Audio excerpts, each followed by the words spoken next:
Oi, você deseja que esteja em paz. Estamos em mais um episódio do podcast Solution Hunters do Despertar, que tem o objetivo de dar uma paradinha, trazer um pouco mais de lucidez e menos reatividade para a gente na vida em vários aspectos, né? E não tivemos o episódio semana passada, como nós avisamos, eu estive meio adoentado, mas hoje, essa semana, está tudo bem. E uh, no talk show eu adiantei para vocês que nós estaríamos passando por um momento de transição e vai ser legal porque vocês vão ver essa transição, né, aos poucos, o modelo mudando para melhor depois que a gente já tem uma rotina de excelência. E hoje nós inauguramos já um passo dessa transição.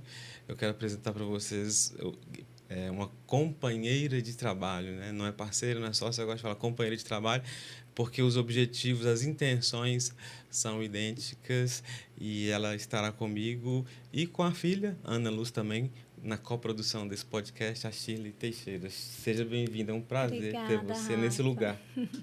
Obrigada, eu me sinto honrada e espero corresponder, né, com a minha entrega, com o meu servir, com o servir da Casa Luz, que foi um espaço que foi pensado e foi criado com essa intenção mesmo de receber diversas experiências. E uma delas é a escrita criativa, é um projeto aí que a gente está animado aí, né, que você Sim. trazendo para casa, essa oficina de escrita criativa, porque é um espaço de saberes. Sim. E um espaço de saberes tem que ter arte, tem que ter música, tem que ter experiências, tem que ter despertar para um novo caminho, para uma nova escolha de vida. Sim. E eu espero que, e não só espero, como eu me coloco a serviço, me coloco animada aí para que isso aconteça e que possa chegar a muitas e muitas pessoas, não só de Montes Claros, mas do norte de Minas. Sim. E de qualquer lugar. E é um contexto, a gente fala que quando a gente fala muito da verdade, a verdade se estabelece, existe um contexto, né?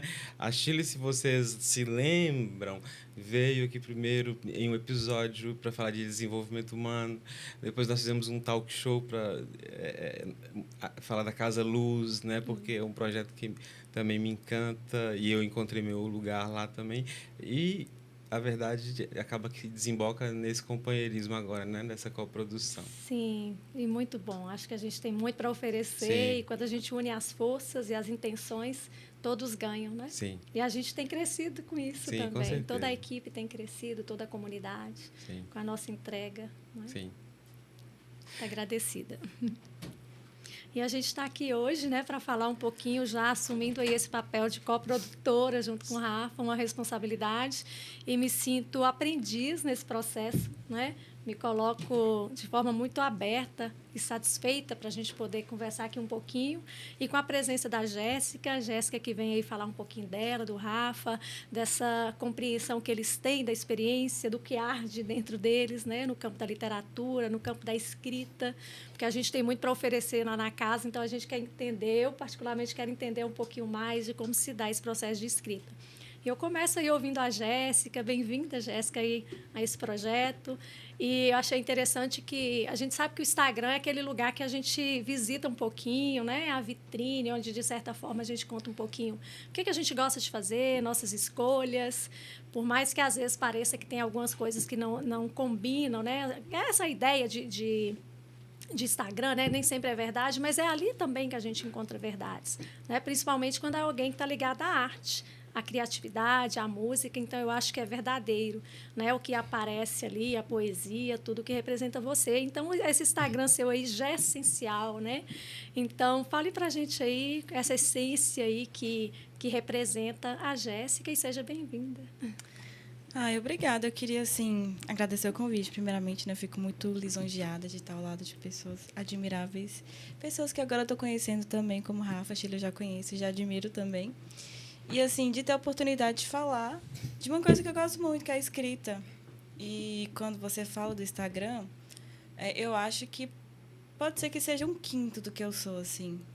Mas mostra um esboço do que é Jéssica. Mas eu acho que Jéssica, hoje em dia, na essência, né, do Gé essencial, pessoa muito inventiva, muito imaginativa, que gosta de, como eu posso dizer, de se maravilhar com as coisas ordinárias da vida, né? Porque o extraordinário já existe e é muito fácil achar o extraordinário belo. A gente tem que achar bonito o que é ordinário. E eu gosto muito de confabular e fabular também. Eu acho que é por isso que eu escrevo muito. Ah, que bacana. Interessante essa fala do extraordinário, né? Encantar-se com o extraordinário é fácil mesmo, né? Agora, o encantamento com o ordinário é que nos garante a inventividade, a criatividade e, eu diria, esses momentos mais perenes de felicidade, né? Porque se a gente espera sempre o extraordinário para se encantar, existe um risco, inclusive aí de sofrimento, né? De dor, De muita espera, né? sim, Eu isso. acho que se a gente soubesse encantar com o ordinário, é mais fácil você se encantar sempre, né? Porque extraordinário é coisa mais, talvez, não vou dizer difícil, mas um pouco menos fácil de acontecer, talvez. Minha percepção. Sim.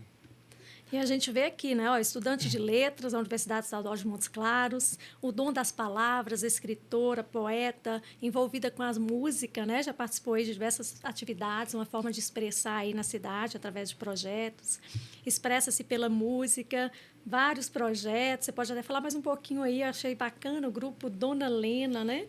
Fala mais um pouquinho aí dessas suas experiências para a gente. Demais. Então, eu participo de alguns, já participei do Bloco Maria Bonita, Raparigas do Bonfim. Aí o projeto Dona Lena, na verdade, ele surgiu não de uma idealização minha, mas de um projeto, de uma vontade da Ana Vitória, que a Ana Vi, ela queria montar um grupo de samba que fosse só de mulheres. E aí ela foi meio que procurando essas mulheres que podiam, né, fazer parte desse projeto. E aí, hoje em dia, participa eu, a Nicole Leão, ela, Cibele Brizola e algumas outras mulheres que vai agregando no grupo conforme a apresentação. E tem também um outro projeto que é o Trio Lavanda, que é com a Ana Vitória também, e Felipe Mairink, que é um trio de forró. Interessante. E esse Dona Lena, o do samba, né? Vocês se apresentam sob demanda no carnaval? Como é que é a manifestação? A gente fez o projeto assim com o intuito de resgatar mesmo a questão da expressão da mulher no samba e também como forma de dizer que mulheres também fazem samba, né? Mulher pode fazer música, Sim. mulher também tem essa força de fazer coisas que talvez a gente só vê os homens fazendo. E aí por demanda mesmo, mas é porque bares, Isso, shows, em bares. eventos. É porque as pessoas que legal. participam hoje em dia têm outros projetos também, né? E aí a gente se apresenta na medida do possível, mas vive, tá? Quem quiser participar também pode contatar a Interessante. gente. Então, é isso mesmo. É uma coisa que tem o olhar também do empreendedorismo, né? Você se apresentam em bares, em lugares onde há uma festa e Isso. Legal. Qualquer lugar que chamar a gente vai. Legal.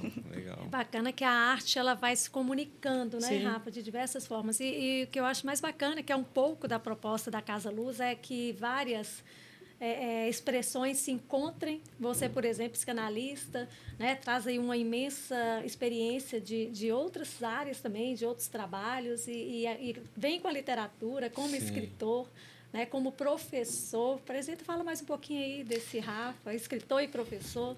Como Pois é que é? Nessa área da literatura, eu descobri que, desde cedo, a Jéssica sabe, a gente que tem é algo nato, né? O talento, cada um tem o seu. Eu descobri muito cedo que eu gostava de escrever. Era como eu sobrevivia, elaborava minhas questões existenciais. E eu escrevia muito, até que eu descobri que, assim, o escrever, ele até uma parte é inspiração, de fato, mas existe o transpirar também, através das oficinas de escrita criativa, né? E aí, quando eu fiz a minha primeira oficina de escrita criativa, eu falei, nossa, eu tenho que reescrever bastante, né? E hoje, sempre que eu estou no escrita na escrita criativa como multiplicador, assim, eu falo, gente, escritor é aquele que reescreve muito, porque a inspiração vem, mas você tem que saber lapidar, né? Então, quando eu fiz a minha primeira, eu falei, não, tem que fazer mais.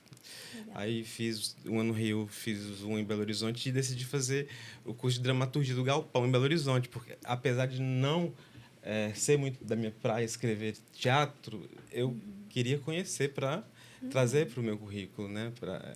E fiz um ano, fiz o curso, até fazer o curso de multiplicador, né? Nessa oficina do professor Assis Brasil, que tem mais de 40 anos, virou um mestrado, ela conhece das letras. Ele é um dos maiores, o professor Assis Brasil é um dos maiores críticos, né, literários, e ele produziu uma grande geração de escritores contemporâneos. Então, depois disso, eu falei, eu acredito que eu posso contribuir. E isso nasceu na pandemia, Shirley. Legal. As casas onde os irmãos de rua de Belo Horizonte ficavam, elas tinham que manter-se sem a contaminação do Covid, né? E há uma dificuldade muito grande para mantê-los lá dentro, durante os lockdowns, né? Porque eles saíam para a rua para catar papelão para vender, etc. E as ONGs estavam promovendo várias oficinas para que eles ficassem dentro. E eu falei assim, não, eu vou entrar nessa, vai ser a primeira, como multiplicador, sem custo para ninguém. E foi a primeira oficina de escrita onde eu fui multiplicador, né, de máscara lá. E foi maravilhoso, assim, ver as histórias daquelas pessoas, todas alfabetizadas, né? Histórias de sofrimento, de alegria, casais. E aí eu pensei, não, a minha oficina vai ser uma oficina diferente, vai ser uma oficina que tem vida e respeito pelo texto do outro. E hoje, as oficinas que eu ministrava lá em Belo Horizonte, e agora vou começar na Casa Luz, tem esse quê, né? Para quem deseja, de fato, se assumir escritor. Né? Eu falava Bacana. com a Jéssica sobre esse assumir-se escritor, né, Jéssica? Então, aí, nós vamos retomar isso. Só para encerrar, então, hoje eu me vejo, enquanto eu estou escrevendo, com um superego, assim, é o professor que está ali também, não, olha, esse não tá bom. Fica 5 horas procurando uma palavra. Mas, às vezes, eu me liberto também e deixo correr e depois eu volto. Então, eu consigo mediar o que eu escrevo e do que eu ensino. Né? E isso tem muito a ver... eu gosto de trazer muito nas oficinas, para quem nunca publicou, que enquanto a pessoa não se assume enquanto escritor, não anda, não vai. E a gente falava, né, Jéssica, no making off, assim, desse momento, quando que a gente se assume escritor? É depois de uma publicação? É depois de um artigo? É depois que faz um curso? Eu tive uma dificuldade, mas eu me assumi escritor antes de publicar, né? Quando eu olhei vários textos, poemas, contos, início de romance, falei, não, eu sou um escritor. E comecei a me identificar nas apresentações do dia a dia. Quem é? Não, meu amigo Rafael, ele é sociólogo, escritor. E aí vieram as publicações e eu não ostento publicação também para me intitular escritor, né? Porque isso é como ostentar diploma. A gente falava ontem. Mas você se orgulha, né? A gente precisa se orgulhar de cada passo que a gente dá. Sim, eu me orgulho. Mas eu não coloco isso como um troféu, né? Eu acho que isso porque é bem sutil isso, né? Eu falo que, quando você falava, me veio a expressão assim, surge vida onde há vida. Né? Enquanto você esteve ali com aquelas pessoas, aquele projeto lá da pandemia, né? Surgiram ideias. Eu falo que ideia, a criatividade, aquilo que brota da gente, de certa forma, é vida. Né? A gente estava até conversando, né, Rafa? Como que surgem as ideias, como que somos despertados para a criatividade. Você até me perguntou que momentos você é despertada. E eu fiquei pensativa, e eu estou desde ontem pensando nisso. Isso é muito legal, Porque eu vejo assim, que se eu estiver bem, como eu sempre digo, né, no eixo, se eu estiver no meu eixo, né, num estado emocional mais equilibrado, que é o que eu busco sempre, eu fico mais sensível, né? E eu vejo essa sensibilidade em você. A gente percebe mais ao redor, né? E por isso que eu gosto da Casa Luz, um lugar de experiências, porque através de experiências, sejam elas quais forem, desperta na gente algo. E esse despertar o tempo todo vai também incitando a criatividade. Né? E Você falando aí, me veio isso. Aí a Jéssica pode contar também. Que momentos que surgem aí, Jéssica, essa criatividade, essa que brota, essa... Você, né, Jéssica? Quando foi que Eu acho. você falou, Primeiramente, a escritor? questão do ser escritor, escritora, no caso, né? É muito difícil. É um processo muito árduo. Você Porque fala se assumir. se assumir, obviamente, porque eu penso no meu processo com a escrita, a relação, né? O início, desde que eu me despontei no mundo e que eu soube o que era palavra, o que era verbo, foi um processo muito difícil, porque, como você tinha dito, não é um escrever por escrever. Hoje em dia é uma necessidade. E eu lembro que minha mãe era uma leitora muito assídua, ela levava livro para o banheiro. E, assim, eu gostei, tomei gosto pela leitura, não por, talvez, como é que eu posso dizer, que ela pedia para que eu lesse, foi pelo exemplo mesmo. E aí, ela trabalhava muito, e eu fui filha única por 12 anos, né? Eu era muito sozinha. E aí não fui obrigada, mas a minha forma de expressão, como eu não era uma criança tão da comunicação oral, aí eu arrumei essa forma de me expressar de uma linguagem, no caso, escrita. E eu escrevia muito, os meus presentes de aniversário eram sempre diários. Na escola também eu era muito envolvida com questões de literatura, de poesia, de escrita. E eu lembro que tinha um projeto na minha escola que era de leitura, né? Tinha um dia na semana que a gente ia para a escola, você lia o livro na biblioteca e depois você tinha que fazer uma espécie de reconto, contar como é que era a história do personagem, etc. E eu ia para a biblioteca, eu não queria ler livro, eu queria ler dicionário. E aí eu ficava assim, gente, depois de muito tempo eu tive essa memória, eu falei assim, é por isso que eu tenho tanto apreço pelas palavras e, assim, eu acho isso uma coisa muito inusitada. Assim, eu fico muito perplexa comigo mesma de saber que eu gostava de ler dicionário. E aí, participei também de Olimpíadas de Português e eu escrevia de modo despretensioso, assim, escrevia aqui O início, porque, acredito que é sempre assim, né? E aí, às vezes, eu estava lá no meio do recreio, falava meu nome, aí eu, não, é que você foi, seu texto foi selecionado lá, eu, foi, legal. Só que, assim, eu estava até falando com a Ana, né, com a Ana Luísa, com a Ana Luz, que antes era uma espécie de lixo para mim. Tudo que vinha na minha cabeça, eu escrevia e depois eu olhava, não gostava, vou jogar fora. Era só para poder tirar as energias e as minhas emoções, materializar no papel e depois eu jogava fora, porque para mim, o que não era bom, servia para lixo. Só que depois eu fui ressignificando, depois que eu entrei no curso. E tem uma coisa também que eu contei para as poucas pessoas, hoje em dia eu tenho vergonha disso, porque... Não precisa, aqui não precisa. Eu tenho vergonha, porque em 2018, 2002, 2019, que eu entrei no curso de Letras Portuguesas, eu participei de uma seleção de uma antologia poética na internet, pela internet. E aí estava selecionando alguns textos para poder fazer um livro. E aí eu me inscrevi, só que eu não tive coragem de colocar meu nome. Isso aconteceu 2 vezes, não tive coragem. Não conseguia ver a minha própria escrita. Depois que eu entrei no curso, aí eu estava falando com o Rafael que eu vi que foi para um outro lado, né? Vi que era necessário me assumir enquanto escritora, porque isso não era só uma questão de, talvez, de reconhecer a própria identidade, mas era uma coisa que contar, inclusive, para o meu lápis. Aí que foi que eu comecei a incorporar, não, é isso que eu sou escritora, e não tem como fugir, porque realmente é uma coisa de subsistência. Eu preciso disso para poder viver. Sim. Porque, assim, é uma coisa que eu faço todos os dias da minha vida. É igual uma oração. Primeira coisa que eu faço, penso, né? Tomo café e tal, e depois eu quero escrever. Onde quer que seja, no celular, eu prefiro papel, mas qualquer coisa que tiver na minha frente, eu vou querer escrever. Eu ia perguntar até sobre isso. Como é que se dá aí essa produção, né? Esse esvaziar-se e materializar de Jéssica, né? Essa escrita, onde que acontece? E o processo criativo também é muito complexo, porque, assim, a todo momento eu estou pensando. Às vezes eu consigo transpor isso no papel, às vezes não.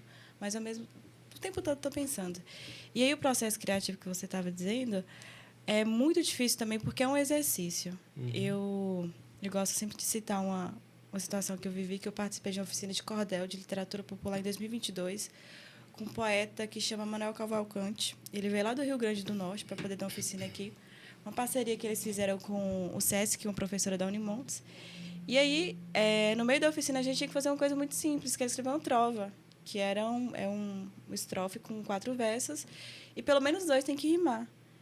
E aí eu me senti paralisada. Eu falei assim, gente, eu não sei fazer. Eu sou uma farsa para o curso, enquanto estudante de letras, e como pessoa que se reconhece como escritora. Eu não sei rimar, não sei fazer rima.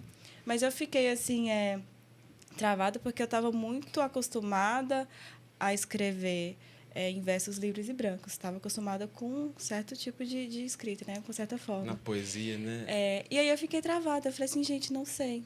Só que aí, não é que eu não sabia, não só tinha um exercício de fazer isso, né? Eu falei assim, é importante o exercício, então... As oficinas, né? Exato. É importante escrever sempre. E um outro processo também que eu faço, às vezes não escrevo coisas tão boas, assim, na minha concepção.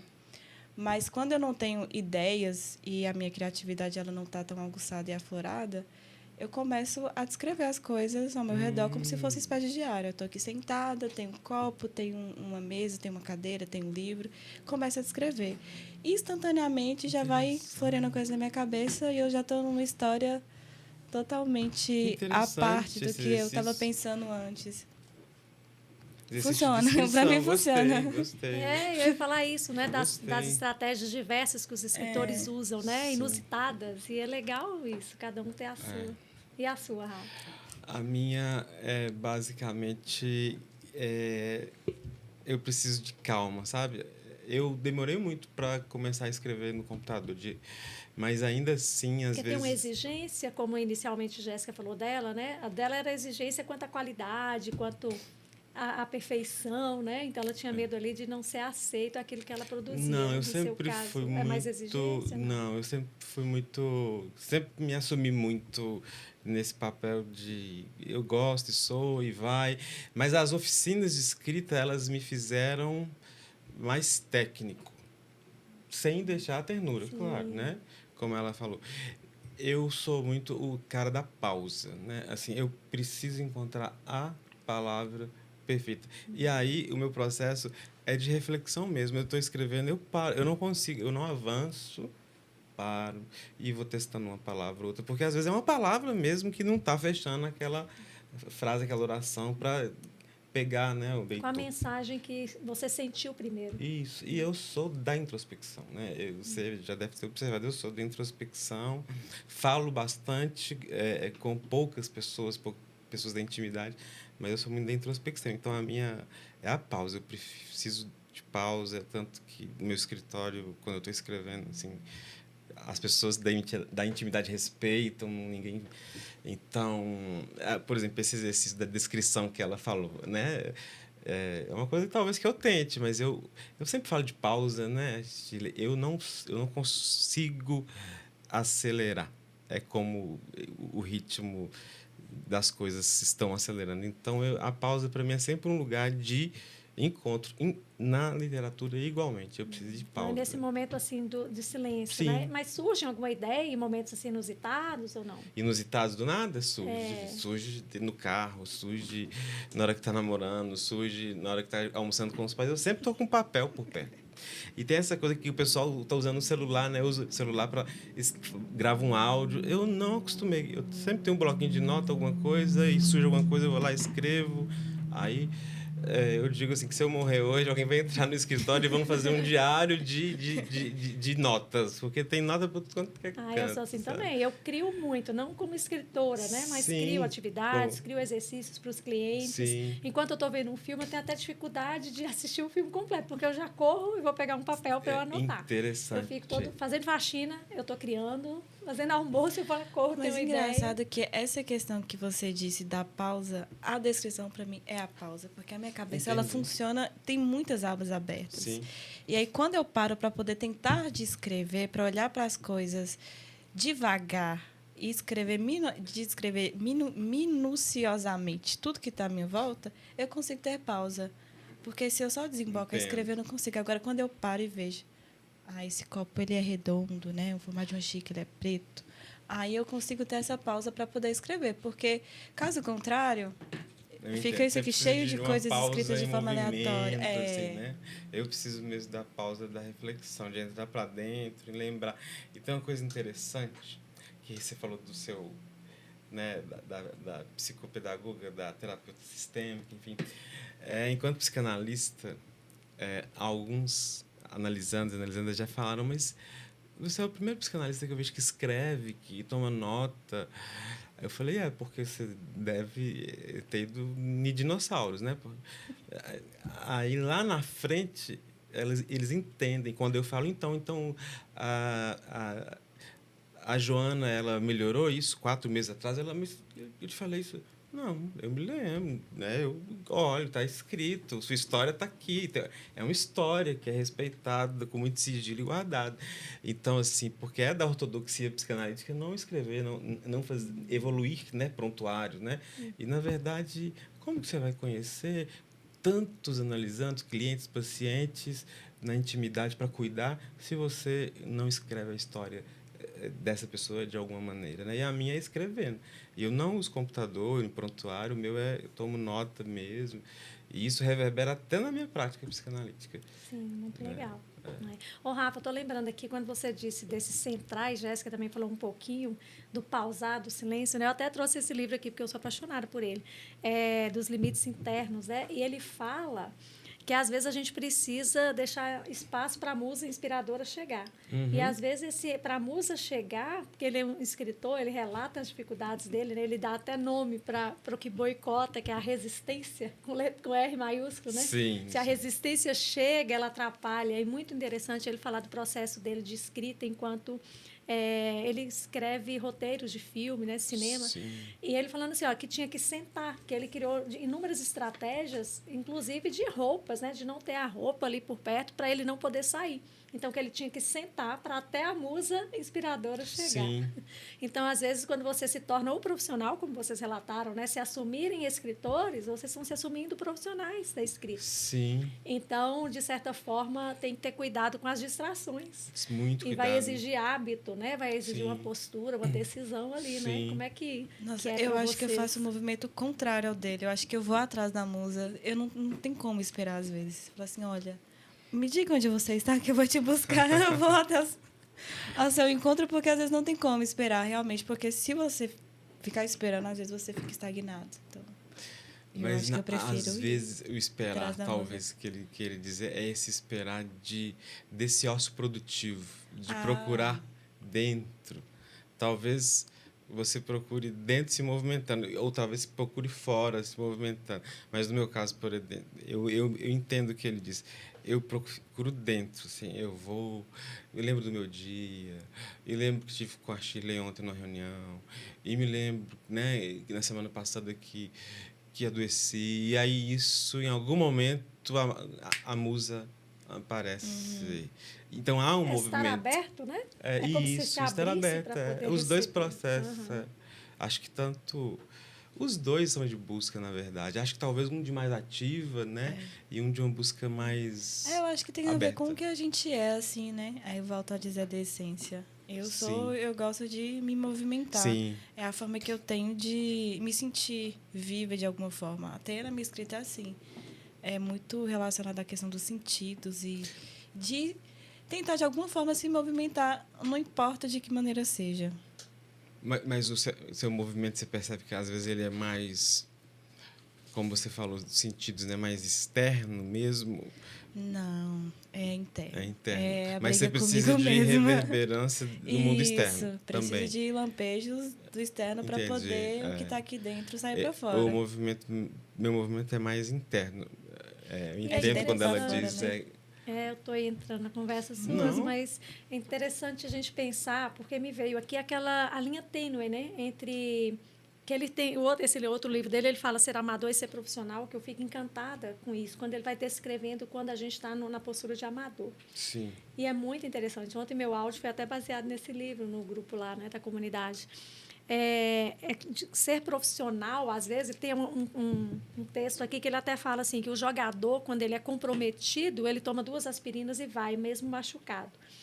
E eu falo que a gente tem a capacidade de interpretar as nuances, né, desse texto. Não é ser a ferro e fogo, por exemplo, eu esperar só a criatividade, Sim. ou eu só sentar e criar, né? Sim. É estar aberto, porque aí entra uma postura até física, né? Quando ele fala de sentar na cadeira e se colocar ali a serviço da escrita.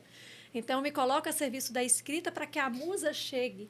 E é uma coisa muito linda, né? Porque aí é onde eu coloco a decisão, me comprometo, inclusive na postura física de sentar na cadeira, onde quer que seja a minha escolha. Tem gente que é na praia, né? Na água, tem de Clarice Lispector, ela sentava na cama com a máquina na mesa, né? Cada um do seu jeito, mas se coloca. Que entra até uma questão neurolinguística, né? Que eu lembro que eu dava aula particular para os meninos, quando eles faziam assim, eu falei assim, não, se você não sentar assim, seu corpo não vai entender que você está estudando. Hemingway escrevia em pé.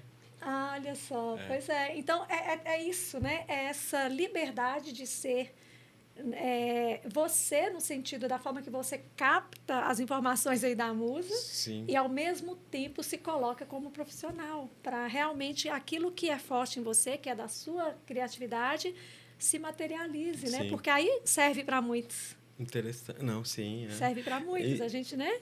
Esses livros são para escritores.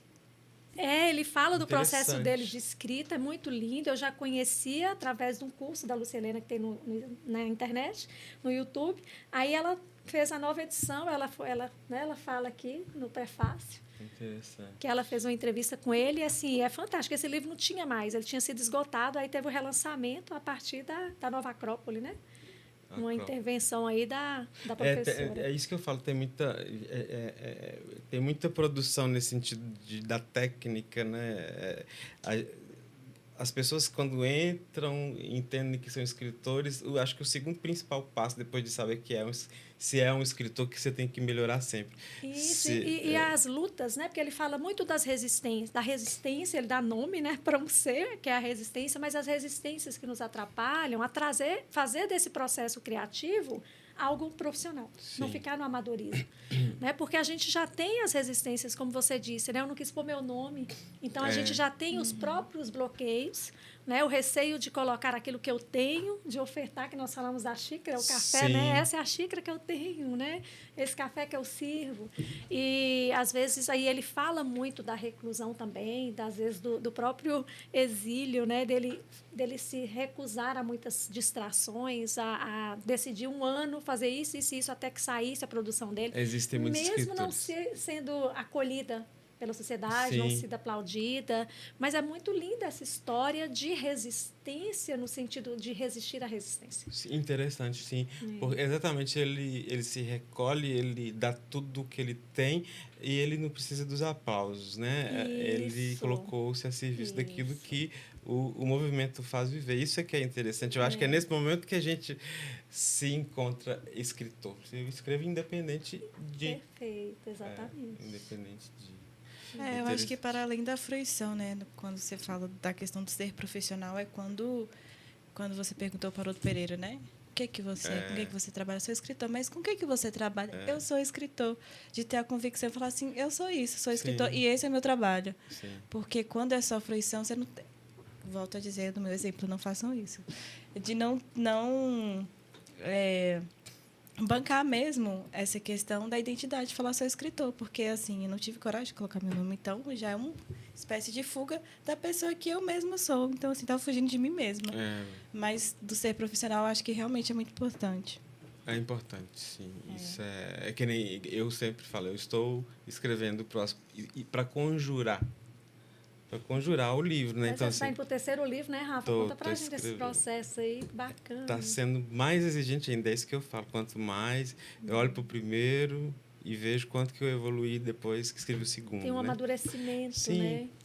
O primeiro é de contos, aí depois eu quis escrever ficção, porque eu precisava de personagens mais complexos, com mais... conflitos essenciais, né, anteriores ali. E agora eu estou escrevendo um terceiro, que é uma ficção muito voltada para o nosso modo de vida atual, né, com o nosso envolvimento com a inteligência artificial, o nosso envolvimento com o amor, o que o amor está se tornando, né? E tem sido um processo de pesquisa também, porque eu estou falando de tecnologia, eu estou falando do Vale do Silício, né, onde se produz... então, uma interface já isso, aí, né? você tem que... a técnica não dá só para inventar do nada, tem que... A verossimilhança, eu tenho que convencer que aquilo, de alguma forma, existe, né? O contexto... acontece em 2028, então você já tem que trabalhar. Eu digo que o que conquista o leitor, o que me conquista é clareza e verossimilhança. Eu tenho que acreditar. Quando eu pego o livro, aí eu leio, ao invés de eu passar para frente, eu vou e volto atrás aqui para eu tentar entender, aí para mim já começa a ser um pouco, mas eu não entendi. Porque para mim o escritor ele tem que informar, no caso a ficção, né? Informar para o leitor o que está acontecendo. O leitor não tem que deduzir nada. Perfeito, legal. Durante a E o história. Caio continua? O Caio, O Caio né? que está nos dois livros. Pois é, foi uma decisão. Eu li muito Bukowski, né? Charles Bukowski, um escritor norte-americano, e ele tem o mesmo personagem, o nome, né? E eu decidi sempre que meus personagens mais complexos, né? Os homens, eles sempre serão Caio, né? O nome Caio, porque é uma forma de eu observar o amadurecimento da minha escrita no Caio, né? Legal. Uma forma de reverberar o meu estilo mesmo. Então, todos os romances haverá o Caio. Que legal. E como é que você vê essa literatura hoje, contemporânea no Brasil, Rafa? Como é que você sente isso aí, essa valorização? Valorização? Que a gente pretende, Nossa, né? inclusive, vou te fazer outra pergunta. Qual foi seu insight para poder escrever o primeiro livro? Porque eu estou na iminência e eu parto e a criança não quer sair e tudo mais. O primeiro livro de contos? É, o primeiro livro de contos. Olha e aí só depois como que é interessante, né? o progresso dos outros. Uma depressão. Foi Jura? uma depressão. Foi. Eu tive uma depressão em 2010. Eu chegava do trabalho e ia escrever. Aí eu acabava escrevendo um conto em 2, 3 dias e foram se reunindo aqueles contos de 2010 até 2012 e eu falei, gente, olha... Aí eu me curei, né? E fiz o tratamento. Gente, tem um livro aqui. Eu falei assim, olha, eu vou mostrar, né?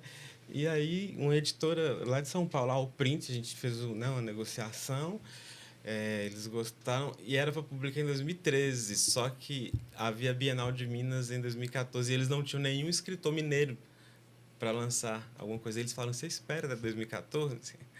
Aí eu falei, muito legal. Espero, né? Vou esperar. Espero até 2014. E lançamos na Bienal de Minas, em Belo Horizonte, e eles deram suporte de lançamento para São Paulo. Eu lancei em São Paulo, Curitiba, em Montes Claros. Foi do sofrimento que nasceu meu primeiro livro. O Insight foi o sofrimento. Depois que eu estava curado, eu olhei, tenho um livro. E é interessante porque muita gente esconde isso depois, né? Assim, não vou publicar isso porque foi... Não, na verdade, eu acho que aquilo fez parte também do meu processo de cura, sabe? E é quando eu pego e vejo e falo, olha só, superei, né? E aí o processo da escrita vai nos revelando também, né? O Rafael sobrevivente, o Rafael resiliente, o Rafael que se autoconhece através, né, de um processo depressivo. Então, a escrita também ela serve como uma ferramenta de autoconhecimento, né? Legal. Então, eu acredito que além da terapia, além dos psicofármacos, meu primeiro livro também foi Salvação. Interessante. A arte, né, contribui muito para isso. Sim. Eu não desejo que seja para você. Não. Mas que você encontre. E como é que tá? Já tá rolando alguma coisa? Não, já tem um processo, já tem um projeto, aliás, da escrita do meu primeiro livro. Vai ser book por enquanto. Mas eu já estou muito feliz, assim, de ter a vontade mesmo de lançar, porque é importante, né, a questão material, de uma coisa concreta do que você faz. E, assim, eu já acho um ganho enorme, né? Porque agora eu estou me entendendo enquanto escritora e estou, de fato, bancando. Essa é a minha identidade, porque essa é a Jéssica. Jéssica é escritora e que gosta muito de palavras escritas. Ai, que bacana. Você não se exercita, não? Às vezes, não tenta um poema? Sim, poema não. Como? Mas eu gosto muito de relatos, né? De relatar as experiências, porque na terapia eu acabo vivenciando muitas experiências e, inclusive, ouvindo vocês aí, fica aqui, né? Pulsando, assim, que eu acho que eu estou um pouquinho atrasada nisso, no sentido de que eu posso fazer vários registros, porque surgem muitas ideias, sabe? surgem Tem muitas... uma escritora que ela é uma médica paliativista, eu me esqueci o nome dela Ana agora. Cláudia Quintana. Ana Cláudia Quintana. Nós já falamos disso, não sei, não sei se foi com você. E ela escreve os relatos, né? Eu tenho um livro dela. Pois então, Shirley. Olha aí, fica... Eu estou vivendo uma experiência bem bacana hoje com atendimento a famílias e eu sinto que dá para nascer ali algo bem legal, sabe? Que possa colaborar, né, com a compreensão de processos pessoais, familiares. E contar também, né, dessa visão, ver de fora, né, esse olhar de quem está fora de um processo de crescimento de uma família. Né? Sim. Eu acho que tem coisa para nascer. Você está dando notas, né? Então vai nascer. Eu tenho que agora fazer o exercício do Steve, né? Sentar. Sim. Com a bunda na cadeira ali e não deixar nada me distrair para eu poder fazer isso. Eu já percebi isso, que eu vou ter que... E falando dela, né, da Quintana, você leu, de fato, belo o trabalho? É um trabalho lindo, né? Que ela fala da morte, né? O livro que eu tenho está até emprestado, porque o livro eu vou passando, né? Sim. Ela fala desse trabalho, da experiência dela, né? E é legal, assim, às vezes, um olhar que choca, mas transforma. Sim. Porque a gente está muito nas caixinhas, né? Como a gente já comentou aqui da outra vez, a gente tem caixinhas mentais que, às vezes, que para não dizer crenças, para não dizer... Até é um resumo de tudo, né? Do que a gente vive, das experiências, a gente fica ali naquele formato de caixinhas. E, às vezes, a gente precisa ler algo que choque um pouquinho. A gente que está aqui, ó, refletindo sobre isso, refletindo sobre despertar, a mensagem, às vezes, precisa incomodar um pouquinho. Precisa. Para poder movimentar. Senão a gente, né, onde há tradição, só há repetição. Então a gente precisa fazer um pouquinho de movimento, né? É o que eu vejo. Eu acredito que seja assim o que eu deixar escrito. Eu acredito que já está em andamento, na verdade, né? Só que você está mencionando aqui. Eu falava com a Jéssica atualmente, assim, contemporaneamente, uma geração de resistência, sabe? Uma geração literária meio que de militância. A gente falava da Aline Bey aqui, eu falei com você, ela escreve romance, ficção, em forma de poesia, ou seja, sem parágrafos, sem ponto final, sem vírgula, sem maiúsculas. Então, assim, a resistência à norma ortográfica, né? Isso é simbólico, é muito simbólico, né? Uma mulher escrever assim, e os personagens complexos delas são sempre crianças. Olha que legal. Crianças. E onde que a gente vê personagens complexos, né? Que a gente falava protagonista de crianças. É muito difícil um homem conseguir essa experiência. E ela, com muita sutileza, consegue. E eu vejo uma militância incrível no trabalho dela, assim, sem bandeiras, mas é uma militância contra essa tradição da repetição. Muito legal, né? Sabe? Ou seja, tem uma intenção, né? Sim. Não tem como não pensar na Lucilena Galvão, né? Que aqui rastro eu quero deixar quando eu não estiver mais aqui. Sim. Então, eu penso praticamente todos os dias nisso. Que mensagem minha fica nesse plano, né? E eu acho que serve para a gente aqui refletir, né? Qual que é a mensagem? Porque a Ana Cláudia, ela fala dessa relação com a morte, a Ana Cláudia Quintana, né? E eu e para você, Rafa, eu acho que para mim fica eu quero deixar, né, uma mensagem de transformação, porque o que a gente produz traz algo que a gente tem o dever de comunicar, né? Se a gente estiver sintonizado, né, nessa musa interna, nessa nossa missão, como a gente está falando aqui, a gente não está falando de amadorismo, né? Não, mas de profissionais que querem viver do que escolheram fazer. E isso exige compromisso, exige responsabilidade, né? Porque eu sempre falo isso, olha, quem passa a ter seguidores fica cada vez mais responsável. Né? Umas gerações que vão se formando, se inspirando em quem?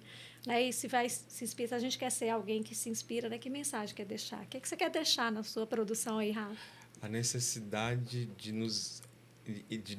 nos reencontrarmos com o outro. Eu falava com minha namorada ontem, né, que nós nos encontramos quando não nos procurávamos e é ótimo. E hoje eu vejo uma multidão, enquanto psicanalista, enquanto pessoa, de solitários que evitam o encontro com a alteridade com o outro por medo de sofrer, porque já sofreu, ou por medo de sofrer porque não deseja sentir dor, a dor de um encontro amoroso, a dor de uma paixão. Medo do novo, né? Medo do novo, da vida, né? E isso me entristece porque eu descobri que eu queria ter uma companheira quando eu tive o término de uma relação duradoura com a minha ex-companheira de Belo Horizonte. Foi ruim, sofri, era necessário terminar, mas ali eu saí dali e falei, eu quero compartilhar a vida com alguém, com uma parceira. Trouxe clareza. Trouxe clareza. E eu quero deixar esse rastro, sabe, para as pessoas, que a vida só vale a pena se ela for compartilhada. E a Érica, eu falo isso com ela sempre, né? Não procurava, encontrei e estou disposto a compartilhar a vida, porque, fora isso, não há. É no encontro que nós somos conjugados e somos nomeados, né? Sim. Shirley, sou eu que falo o seu nome. Uhum. A gente se vê no outro, né? Sim. Nosso espelho. E você, Jéssica? O que sente aí? Eu queria muito que as pessoas vissem a poesia como eu vejo, assim, no sentido de... Porque eu enxergo hoje em dia como um sentimento, não é para mim, não é uma forma. E se a gente for pensar, né, no que é belo, pensar no que é arte, belo para mim não está relacionado à beleza. O belo para mim está relacionado à sensibilidade. Porque se você parar para poder pensar hoje em dia, eu vou ler um poema e ele tem poesia e tudo mais, mas se você ler, por exemplo, A Rosa de Hiroshima, como é que vai falar que aquilo ali é belo? Uhum. Não é sobre beleza estética, né? Uma beleza visual, é questão da beleza da sensibilidade, do ser sensível. E eu queria muito, assim, que de alguma forma que eu pudesse levar isso para as outras pessoas, de sentir a poesia como sentimento mesmo, porque eu acho que é isso. Acho que a poesia é tudo que comove, tudo que nos toca de alguma forma e nos faz sentir, assim, minimamente mais humanos, né? Que eu volto a dizer da questão do ordinário. Tem coisas que são ordinárias e que são importantíssimas e a gente não consegue ter o intento de enxergar porque a gente não consegue parar para poder olhar devagar, a gente não consegue enxergar com os olhos do sentimento, né? De sentir. E eu queria muito que no futuro eu pudesse levar isso para as pessoas de alguma forma. Interessante. Cada um tem... Acho que o mundo ele vai se formando assim, né? O belo está aí, né? Com o rastro de cada um. O rastro de cada um. A marca que a gente deixa, né? E na inversão neurolinguística a gente fala muito disso, da beleza e da ordem, no sentido daquilo que me organiza. Né? Pode até ser que a poesia desorganize, ou uma tela, ou uma música, primeiro desorganize, né? Mas aquilo também, se eu estiver aberto, eu também consigo transformar isso para encontrar a beleza da transformação. Sim. Que aí é muito lindo, né? Porque a gente vai vendo assim as nuances das palavras, né? O significado das palavras, a linguagem, né? Que traz para a gente. Caminhando aí, acho que a gente está no tempo, né, Rafa? Acho que a gente pode ir deixando aí uma mensagem. Sim. Eu amei, né? Eu acho que a gente aprende tanto. O que você quer eu acredito que falar de literatura é um começo de um ciclo, né? Que a gente vai basear-se na palavra, depois vamos nos encontrar para um talk show aí também para falar da palavra e da melodia com a Ana. Isso. Não é? E do trabalho dela também em São Paulo, que eu acho que vai ser bem bacana trazer isso para cá, para Montes Claros, né? Essa ousadia de investir, é o que a gente falava, né? De se assumir de enquanto profissional, né? Da música, né? E eu fico muito satisfeito de hoje, né, a gente ver essa comunhão de intenções, minha e sua, e ver o programa ir transitando, né, sem nenhum tipo de pressão. Daqui a pouco a logo muda, daqui a pouco o jingle muda, e é bonito ver esse movimento da vida, as pessoas acompanhando também de fora. Permitirmos, né? Isso, entrar nesse movimento. Permitirmos. Então, eu acredito que a literatura é um bom caminho para fazermos essa transição, sabia? Porque aqui a gente pode encontrar fantasia, criatividade, realidade e redimensionar, preservando as intenções. Sim, e abrir espaço para mais pessoas encontrarem, né, essa liberdade de cuidarem dos seus projetos, dos seus sonhos, né? E a gente vai estar ali para acolher, nesse processo, nessa construção. Porque muitas pessoas têm abandonado os sonhos, né? Exatamente. Outra expressão de Lúcia Helena Galvão, né? Eu espero que na sua casa não tenha um cemitério de sonhos. Nossa, que são coisas penduradas, né? Muito triste. Aí tem lá, o que foi isso? Porque eu queria ser bailarina e está aqui a sapatilhinha e ficou lá. E tem uma chuteira, eu queria isso e ficou lá. Né? Eu falo que eu fico de olho nos meus sonhos. Se eles eram coisas passageiras, ilusões, eu corrigir isso. Mas o que for sonho, eles têm que ter cuidado. Isso é muito triste. A cada rolha de vinho que eu bebo, por exemplo, eu falo muito, né? É porque é uma coisa meio que de alma gêmea, como você fala, que é com a Ana Luz, né? Cada rolha de vinho que eu bebo com a Érica, eu escrevo a data e guardo.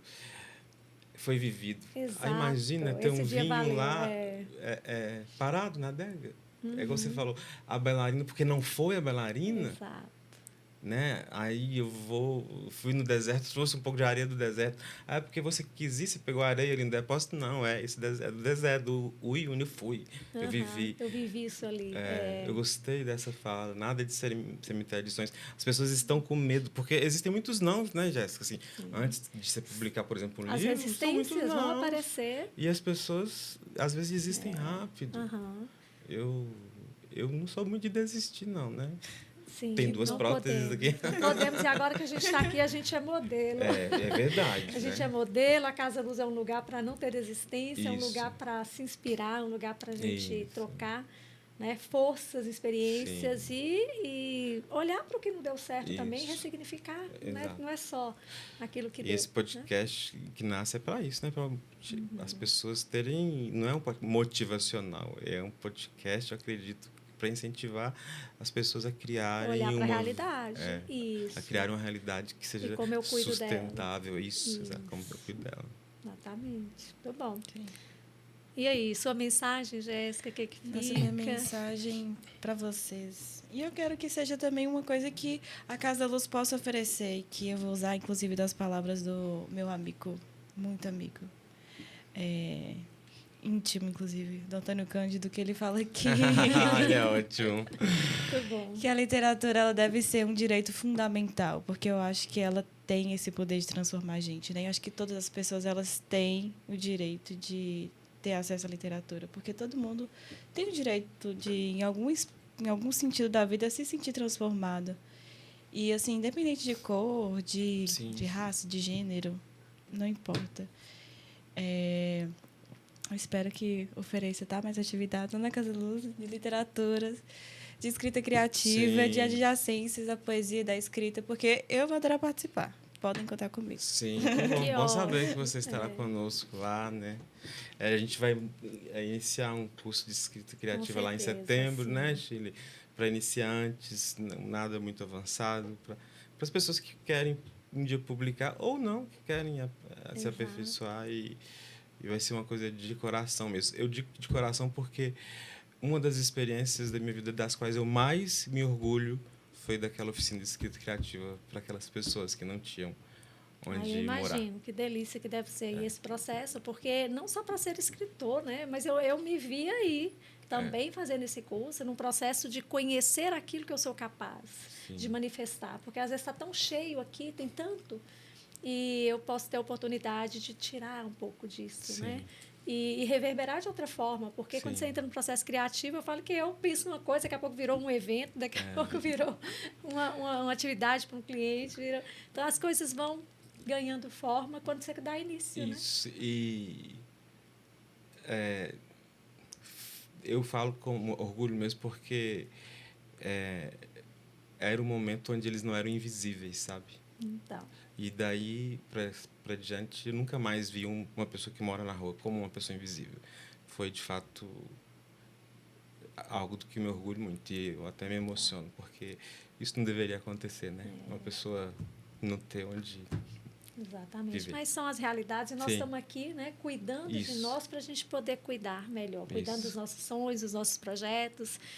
Podemos, então, nos despedir, né? Sim. Então, aqui eu falo como colaboradora aqui com o Rafa. Coprodutora. Coprodutora, com muita satisfação de poder reforçar o convite, continue nos acompanhando, indique, mande para quem você acha que pode se beneficiar com isso tudo que a gente conversou aqui. Tem outras histórias lindas aí. Podem lá voltar e assistir os podcasts anteriores. E a gente está com muita coisa para entregar. Muita coisa que está pulsando aqui dentro de nós, muita vontade de fazer acontecer. E você é nosso convidado, acompanhe nossos trabalhos da Casa Luz e continue acompanhando. Toda semana tem um podcast aqui, tá? Grande abraço e obrigada pela presença.